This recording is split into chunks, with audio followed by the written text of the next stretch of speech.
Marshall Ramsey, editor-at-large at Mississippi Today. Welcome to another edition of Mississippi Stories.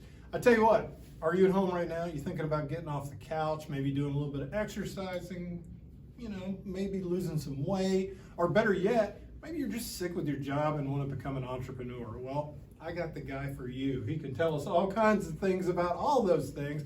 Kevin Roberts is in the house. You're opening up RockBox soon. That's right, RockBox Fitness in Jackson. Yeah, in Jackson, but also too, and a lot of people in the Jackson metro area know a little bit about Fit Chef, which has got some great food. That's right. If you're in the keto world or trying to cut back on your sugar a little bit, you definitely got some. We're big fans at the Ramsey house, so it's kind of nice to get to meet you. I'm gratefully appreciate that. Yeah, and you've moved around the country enough, and you and I were talking a little bit about that off camera, about some of that experience too. So I have a feeling that this is going to be a great conversation. I hope so. I think so. And obviously you're in shape and I'm not, so we got a lot of. Well, it depends on what kind of shape we're talking about. Well, I'm in round shape. I still like food. I like to eat. I know, but it's what you eat. That's what matters, right? To a degree. To a degree. Absolutely. Right. But yeah, it is about what matters. Absolutely. So what you're saying, 10,000 calories is still 10,000 calories? 10,000 calories is still 10,000 calories. Now, of course, chicken breasts and McDonald's, burgers, things like that, it does make a little difference, but. Yeah. I mean, I love me some fast food, don't get me wrong, but sometimes that can be like burning trash in the fireplace. Or burning plastic, you're going to end up with a little bit of greasy Well, mess. you got to think about your body as fuel. You got to think your body as a machine, and what you put into your body is what you're going to get out of your body, obviously. Yeah, well, that explains everything then. Okay, right. that's it. No, just kidding. That's it. Congrats. So, like I said, being an entrepreneur, you from Louisiana, grew up in Vicksburg. That's right. Spent a little time there, but you did a little bit of traveling around the world. You and I were talking about California. Yeah, absolutely. So, what brought you back to Mississippi? An opportunity. I had a chance to help be the opening chef for a restaurant in Vicksburg, and sure enough, I ended up staying around for that. Yeah. And it took a couple of years to actually open that restaurant. And so then once that happened, in the meanwhile, I had a beautiful little girl come out into my life, Bella Grace. She just turned 6 back in December. Oh, congratulations. And so it became more or less, what can I do to provide a better future for not just myself, but also for my daughter. It's funny how that changes things when you start having kids. No idea. Yeah, you throw a kid in the mix. Yeah. Beforehand, oh man, I was traveling around. I was in California, Alaska. I was in Florida. I was looking at going to the Virgin Islands, and then that same month, hey, guess what? Here comes a child hanging out. So Craig Ferguson, the great comedian, had a great point. He said when you have a kid, you go from being the lead actor to being an actor in a supporting role. That is right. Yeah, that is right. It does make a huge difference. I don't know if you remember driving home from the hospital the first time, because when I had my first son, man, I was in the back seat going, "Oh God!" I'm looking around, seeing. Oh man, I cried like a baby the second I heard her start, her first breath and her first holler, and oh man. Are you kidding? Them waterworks came out, and I'm sitting there just holding his. Oh, and I drove like 20 miles an hour on the way home. Kidding? Like all of a sudden, everything in life changed. It does. It changes. So that kicked you in. That really picked the hustle up. Absolutely. On that. So you were saying you're a chef. Now, when did you get into cooking? Oh man, my entire life. Yeah, really? My entire life. Well, I mean, like when you were growing up, did you help your mom do a little bit of cooking? Oh yeah, look, I come from a long line of caterers. Okay. Like a long line of caterers. I'm talking about my grandmothers, my aunts, my uncles, all kinds of stuff. My aunts especially. So we used to do a lot of catering over in Louisiana. That's where we're all from. Yeah. So like my aunts, they were the caterers for the Duck Dynasty. People. Oh really? In fact, Kay, the whole family, they're actually friends of ours. Oh wow. She showed up to my grandma's funeral, all kinds of things like that. So like I said, I've been learning how to cook Southern food since I was a kid, and then by the age of 9, I'm coming home from school, and the first thing I want to watch is Great Chefs of the World on Discovery Channel. This is way before Food Network came out. Right. This is I'm showing my age on that one. Yeah. And I come home 9 years old, and I'm sitting there at 3 o'clock in the afternoon watching Great Chefs of the World, learning how to cook prime rib and souffle and asparagus and all that stuff. Wow. And so at that time, I was like, you know what? I can make a TV show. I'm gonna make a TV show myself. I got a tripod, one of those over-shoulder VHS camcorders, put it up and had it in my kitchen. And I'm sitting there and I'm 9 years old. I'm making chicken nuggets and macaroni and cheese and doing a whole skit and show about it, right? Absolutely. Wow. So just think now, just think if you were 9 now, you could do it. Oh yeah, no, absolutely. All the social media and all stuff. You'll be doing TikTok. It's blowing up. It's blowing up, and I'm gonna jump the gun a little bit. We're building out a new kitchen facility, and part of that kitchen facility is going to be a studio kitchen. Nice. Just designed just for shooting videos. And one of my main goals, I speak about my daughter, about having my daughter, is I want to start teaching her how to cook, but recording it so that we can make kid cooking videos. Yeah. And so that way we can teach children how to actually cook. So that way we can continue the generation of teaching and growing cooks. Yeah. People that have a passion for cooking. People don't cook like they used to anymore. They really don't. And I was going to ask you that. I mean, my oldest son cooks, and it's great because he's now on his own. He's now saving a lot of money doing it. He's eating better. But I mean, it's cheaper, it's healthier, and so forth. But a lot of people say, well, I just don't have time. And that's obviously where you probably could give some advice on that one. Well, I mean, I own Fit Chef, shameless plug for that, obviously. Right. You know, I've been cooking for a while. Yeah. We have 3 locations throughout central Mississippi. We have a massive kitchen facility currently in Vicksburg, and of course, we're relocating to a new one in Gluckstadt. Yeah. My entire business rotates around the whole understanding of convenience. Yeah. Everything that we do is to provide a service that makes your life more convenient. Yeah. You want good, tasting, healthy, affordable meals? Guess what? I got you. You know, because it's convenient to you. Right. All you have to do is just swing by and pick it up. And even then, you can place an order online. And you can place an order online, and all you have to do is just literally 2-minute drive, pick it up, and you're done. That's it. Yeah. So. Which, I mean, honestly, we all could use a little bit more time. I totally get that. You know, I touched a little bit on the intro about entrepreneurship, and I think a lot of people came out of the pandemic, they were thinking about, okay, my life is fragile or whatever, I need to do something different. You know, you got a taste of it with the catering, because not only do you do the cooking side of it, but you also got to run a business side of it when you're a caterer. That's if right. If you're not delivering the meal on time to the person and everything else, suddenly you're hungry too. Oh yeah. Yeah. So, I mean, so you learned the business side of it pretty early, but when did you really kick in and start your own first business? So the first Fit Chef actually started back in 2016. Wow, okay. 2016. You know, I mentioned about a restaurant that I helped open up in Vicksburg. And I got burned out because I literally was putting in 65 hours a week. I mean, I was up there Monday through Sunday, nonstop, you know, and it's like I didn't have a good work-life balance. I was been in the restaurant industry for 17 years. I worked every night and weekend for roughly 17 years. You know, and after a while, you know, all of a sudden there's a kid coming around. It's like, hey, I want to have a different lifestyle. So I started the first Fit Chef. I barely took out a $1,500 loan to get a logo made and to get a little bit of supplies. Yeah. And then I started renting out a spot in a kitchen that was closed during lunchtime. So I literally would show up with a tote full of groceries, and I would cook about 40 meals, and then I would deliver those meals to people's houses. Wow. You know, back in 2016. And I make, you know, $300-400 a week. I was like, all right, this is great, absolutely. You know, at that point in time, I was like, hey, about noon every day, I'm done with work. On Friday, I don't even work. I just do Monday through Thursday, and I was doing some personal chef on the side. Oh, this is great. This is great. But then I started doing another restaurant and doing another, you know, kind of went back into other different fields and kind of dabbled around a little bit. But then when the actual Fit Chef that you see now currently, that happened in 2018.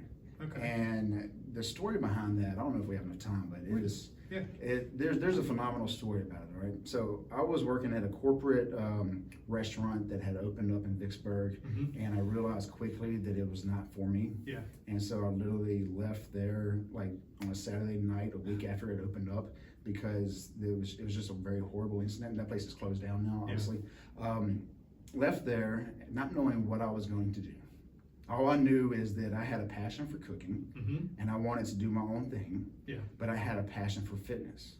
And I was like, all right, it's time to bring Fit Chef back, because it's been 2 years prior. Because the kitchen I was using, the gentleman lost his, you know, he left the kitchen. He closed the restaurant. And so I didn't have access to a commercial kitchen anymore. And so 2018, I'm driving around Vicksburg trying to find, like, there's gotta be a kitchen around here somewhere. There's got to be a place that I can turn a kitchen into something that I can fabricate and actually restart the business. And sure enough, down in the downtown Hotel Vicksburg, it's an apartment complex now, but down in the very bottom, that basement down there was this dark, kind of grungy, hadn't been used in like 8-9 years. There was black mold, all kinds of stuff. It was nasty conditions. You know, it hasn't been touched in years. And I walked in there and I was like, hey, there's a kitchen, because my dad and my stepmom, they got married and had their reception there 25 years earlier. So you knew there was food. So I knew there was a kitchen there, because there was a whole ballroom there, right? And sure enough, I talked to the leasing manager, And he's like, yeah, we got a kitchen here. And so sure enough, we started talking, and they were gonna let me get it for next to nothing, like $600 a month in rent, Oh, like wow. real cheap. Yeah. And so not knowing what to do next, I go to call a local banker to find out what is needed to get a business loan. Yeah. And sure enough, I worked with a fellow named Jim from Heinz, who helps does a lot of like business entrepreneur stuff. Yeah. And he helped me put together a business plan. He helped me use market research, all this kind of thing, right? And we take it to River Hills Bank up here in Madison. And I take this business plan that I worked on for like, I'm talking about 2, 3, 4 o'clock in the morning. I'm trying to put all this stuff together. You were doing the Jerry Maguire thing. Oh man, I was, cranking it I'm out. sitting there reading them, and Yeah. the whole meanwhile, I'm actually testing recipes and selling them out of the trunk of my car at the gym. Yeah. And like I'm cooking at my mom's house, and I'm like taking all this food to the gym and selling meals out of the trunk of my car, like just straight up. That's how I was making. That's how I was floating my money. Yeah. And I had also gotten a personal training certification during all that too. So my package deal was, come train with me. I'll give you 12 sessions in a month, and I'll also give you 12 meals. Yeah. Kind of the deal, Yeah. right?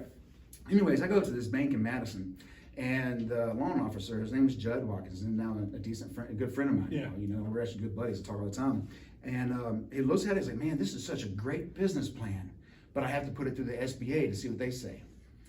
A week goes by, SBA sends me sends them a message that said, "Hey, we can't give this guy any money." Really? They denied it. Ah. And Judd was like, "Hold on now, this seems like a decent plan." I think in the beginning I was saying that we may do $375,000 in revenue, that we may do this, and this, and we might profit like $20,000, right? Yeah. Or $15,000. Some weird, real low ball number that most banks wouldn't even look at, So Judd asked for an appeal through the SBA. And sure enough, they came through with a $20,000 approval. Yeah. So I bet. It's the first time in my entire life at 32 years old that I saw over $3,000 in my bank account. Yeah. So I go and I take it, and I piece together whatever I could to make this small, dirty, dark, grungy kitchen and clean it up. I got whatever the cheapest equipment, used equipment I could possibly find, and so just work from there. And the next thing I know, we grew from there. I opened the store on Thursday, November 1st, 2018. I had $600 to my name. I had to pay $1,600 to Cisco so I can get groceries for next week. Yeah. And I had roughly 4 employees I had to pay. The first day we opened up, we did $1,906 in sales. The second day we opened up, we did $2,400 in sales. Wow. Fast forward now, we're now on our 4th kitchen, which Yeah. is a 10,000 square foot kitchen facility in Glustadt. We have 3 store locations, 2 satellite store locations, and we're actually in the conversation right now of how we can do vending distribution through Central Mississippi, and my goal for the end of the summer is to have nationwide shipping. Fantastic. See, I'm addicted to Shark Tank. So I have a feeling you would do pretty well on Shark Tank now. You could say, hey, look, this is what I've done, and I'm sure Kevin would probably throw money at you or whatever. I may need to call Kevin because his no. next step's going to be. Well, that's the thing, but I mean, you survived the pandemic. Yes. You got through that, which in a way it was kind of nice because I mean, because I know we ate it a lot. Do you know how we survived the pandemic? How's that? I dropped the aisle out of Fit Yeah. and put in an A and turned it to Fat Chef. And I started selling casseroles, and I started selling burgers, wings, and other things. Okay. People wanted comfort food during the pandemic. See, that's smart marketing right there. But that's the thing. That's one of the two things it sounds like to be an entrepreneur. Number one, you gotta be realistic and say, okay, this is what I'm going to do in case things. You can't fall in love with the idea. So if it didn't work, you got to cut it loose. Oh yeah, Also, absolutely. too, but you got to keep changing. And so Right. you mentioned you were a personal trainer. So now you're getting into the fitness side of things with RockBox. That's right. So you're now picking we're up- opening yeah. Jackson, Mississippi, actually Mississippi's first boutique kickboxing gym, RockBox Fitness, right Yeah. here. And so there's going to be a high heart pumping, high, intensity workout, group fitness workout. It's going to be kind of like, Burn Boot Camp meets Orange Theory Fitness, those kind of gyms like that, Yeah. where it's big group fitness class, Right. but we throw in the kickboxing element. It's going to be completely different than anything else in the entire state of Mississippi. Oh, nice. And you get that community thing going too. Oh yeah, it's Which all was about the such a- culture. It's yeah. all about the culture. Yeah. Everything about it is about the culture. So Yeah. it's exciting stuff. So you got some things you'd like to show off? I do in fact. I do indeed. Obviously, nutrition is always the biggest thing. Yeah. So obviously, if you ever get a chance to come by Fit Chef, this is what you're gonna see. You're gonna see these custom-made meals with actual different labels. We have green for our signature items that have like carbohydrates. Carbs are good, Yeah. just so you know, depending on what your goals are. And what kind of All right? carbs too? Yes, Yeah. it depends on what kind of carbs. You want things that have low, things like white rice. White rice is actually good for you, by the way. Brown rice, sweet potatoes, red potatoes, things that, kind of digest slowly into the system so it doesn't spike your blood levels and things like that. But we also have low carb items that are going to have, low carb or keto, because that is a thing right now. Some people are trying to burn ketones as, fuel. Yeah. So we help assist with that so people can stay in ketosis. We also have plenty of snacks to go around too, which we have these energy bites. We also have like sugar-free key lime cheesecake bites, different muffins, different cookies, things like that. So we have a lot of assortment of things too. Let me ask you this, because I see the label on there, nutrition. How do you, number one, come up with the recipes, and number two, how do you break it down to be able to know how much protein's in it, how much fat, how many carbs, and so forth? Well, it goes into, we use a Recipel, my Recipel, and there's also a national database that you can use. That way you put in something, we weigh all 3 of ounces of chicken. 3 ounces of chicken. Every single thing in here is completely weighed. We use scales for everything, Okay. from the rice to the chicken to the vegetables. Yeah. It's always weighed out, and of course, 3 ounces of chicken, you're going to get X amount of proteins, carbs, and things like that. Yeah. And so what we do is we take our measurements, then we put it into the database, and that way it calculates and spits out, those numbers right there. So That's pretty amazing on absolutely. that. So, like say, you're a dad, you're busy. How do you manage your time? Because I mean, you're going to be opening yet another business. Obviously, you have very good people working for you. That has to be a big part of it. Oh, absolutely. I mean, having a great staff is one of the biggest things. Right now in my kitchen, I have an amazing kitchen manager, a young man that has really stepped up. I got some great leaders there. We've managed to hire some really decent and really amazing people for the gym so far. Yeah. So staffing, culture, all of that makes a huge impact, so. Yeah. So would you have ever imagined this in 2016? Where you are right now? Absolutely not. Yeah. Then it was just me cooking for myself and delivering it out, and I was a one-man show. Now all of a sudden I got 30 employees. I know. That's got to be fun. It's fun. It's rewarding too, because like I said, even though you're busy, that like, hey, if I want to go see, my daughter in a play or something like that. She has a program tomorrow morning. Do you really? Very nice. She has a program tomorrow morning. We currently just started a contract with Amazon where we're delivering lunch and dinner to Amazon Monday through Friday. Wow. So we're serving lunch and dinner to Amazon. The new facility up in Canton. facility up in Canton. Yeah. So we finally got the logistics figured out, and I told my kitchen manager, like, hey buddy, tomorrow I got my daughter's got a little program. It'll probably be about 11 o'clock because I live in Gluckstadt. Yeah. We work in Vicksburg now, so I got to drive there. So literally, I'm gonna see my daughter in the morning, watch her do a program, and then go into work. Yeah, and then work until 1 o'clock in the morning, right? Probably. Well, tomorrow I'll be working till about 10 o'clock. So. What advice would you give right now if somebody's watching? What advice would you give to an entrepreneur or somebody who wants to be an entrepreneur? Make sure you have the passion for it. If you don't have the passion for what you're wanting to do, you're not gonna last. If you're doing it for money, you're not gonna last. If you're not loving and enjoying every minute of it, even when it hurts, even when it just, you don't want to do it and you want to give up every single day, push through it, that's when the rewards will outweigh any other obstacle. Oh, that's awesome. Yeah, it's that way about art too. If you don't love the process. Oh yeah. There's a reason why I'm bald.